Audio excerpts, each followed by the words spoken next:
हम काफी बुलिश है सीमेंट स्पेस पे और you know it's a coincidence that I was going to talk about Birla corp also. वो हमारे कवरेज में भी है स्टॉक, और अपने मैनेजमेंट से अभी जस्ट बात की। हर्षदा, ये रिजल्ट सीजन में अभी जितने भी रिजल्ट्स आए हैं सीमेंट स्पेस में, इट इज अल्ट्राटेक सीमेंट और बिरला कॉर्प, ये दो ही स्टॉक है जहां पे हमने देखा है कि रियलाइजेशन में बढ़ोतरी हुई है। Otherwise most of the cement names में रियलाइजेशन डिप हुआ है। और ये इसी चलते हुए, बिकॉज जैसे मैनेजमेंट भी कह रहे थे कि उनके कैप्टिव कोल माइंस है, also the effective utilisation of green energy जो ये कर रहे हैं। प्रीमियमाइजेशन ऑफ द प्रोडक्ट किया है, 55% टू 60% ऑफ द प्रोडक्ट जो है इनके, और रेवेन्यू जो आता है वो प्रीमियम प्रोडक्ट से आता है। और इसके चलते हुए अच्छे नतीजे बताए। वैल्यूएशन वाइज भी स्टॉक एक्सपेंसिव नहीं है। हमारा टारगेट इसके ऊपर 2055 का है, अगले एक साल के लिए। हम around 8 times EV to EBITDA का मल्टीपल दे रहे हैं ये स्टॉक को। तो ये हमारा टॉप पिक है। सीमेंट स्पेस का ऐसा है कि मुझे लगता है अल्ट्राटेक सीमेंट में भी एक्सपोजर होना चाहिए अगर लार्ज कैप में है तो। ग्रोथ सेक्टर है, तो ग्रोथ सेक्टर में आप भले ही प्राइसिंग पे थोड़ा ऊपर नीचे रॉन्ग जा सकते हो, लेकिन over a period of time earnings अगर कैचअप कर लेगी तो आपको रिटर्न्स बन जाएंगे। तो सीमेंट सेक्टर में मुझे लगता है कि एक्सपोजर बनाए रखना चाहिए, and may be you can add some more weightage to it. हम्म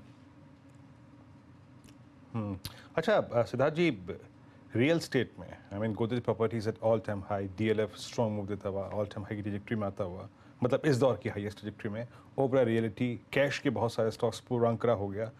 और in fact real estate ancillary, I think Polycab ने अपने उस लॉस्ट ग्राउंड को रीगेन किया जो जनवरी का फॉल था। Astral closer to its all time high.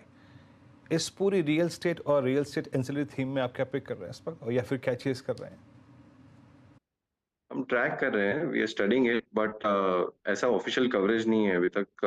But then मुझे लगता है कि जब तक मार्केट में ये मोमेंटम चल रहा है, real estate would also probably do well. लेकिन इस स्पेसिफिक हम ये सेक्टर में इतना स्टडी अभी तक यहाँ पे नहीं हुआ है, so I would refrain to comment on. Okay, meanwhile एक बार जरा निफ्टी का वापस इंटरडे चार्ट लेकर आते हैं, क्योंकि थोड़ी सी जो रिकवरी यहाँ पर आ रही थी उसमें वापस सेलिंग आई, और अब हम डे लो के वापस काफ़ी करीब 22,232, ध्यान रखिए आज का डे लो था, वहाँ से करीब 80 पॉइंट की रिकवरी आई थी निफ्टी में, लेकिन वहाँ पर सेलिंग आई। और मैं जस्ट एक टेक्निकल लेवल्स कुछ चेक करने की कोशिश कर रहा था कि नेक्स्ट सपोर्ट जो 50 डे एक्सपोनेंशियल मूविंग एवरेज 22,260 का है। इंटरडे में हमने उसको ब्रीच किया था, लेकिन अभी वापस उस लेवल पर है। तो जो एक सुबह भी एक व्यू लिया था हर्षदा कि इस मार्केट में अब बड़ा पैसा सेल ऑन रैली पे बन रहा है, और इस समय थोड़ा सा दूर रहेंगे तो बेटर रहेगा। चलिए एक सेक्टर की बात करते हैं जो कोशिश कर रहा है थोड़ा मार्केट को संभालने की, एफएमसीजी। यहाँ पर इंडेक्स इटसेल्फ 2% से ज़्यादा ऊपर है, लीवर में 4% से ज़्यादा की रैली है, और काफ़ी कंपनियों में तेज़ी है। मंगलम से जानते हैं कि क्या मूड बन रहा है।